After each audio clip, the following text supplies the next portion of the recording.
एक दिन की बात है। एक शहर के पास एक मंदिर बन रहा था जिसमें मजदूर लकड़ी की कई चीजें बनाने के लिए लकड़ी को काट रहे थे।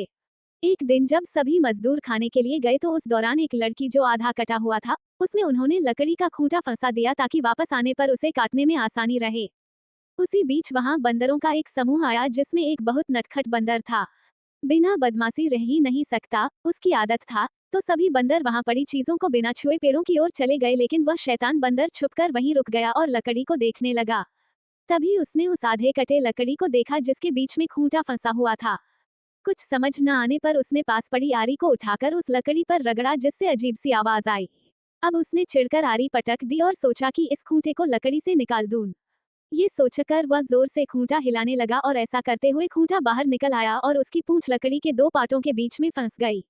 बंदर दर्द से चिल्लाया, लेकिन तभी वहां मजदूर आ गए। अब बंदर ने भागने लिए फंसी हुई पूंछ के साथ जैसे ही जोर लगाया तो उसकी पूंछ टूट गई और वह दर्द से चीखता हुआ अपनी टूटी पूंछ लेकर भाग गया।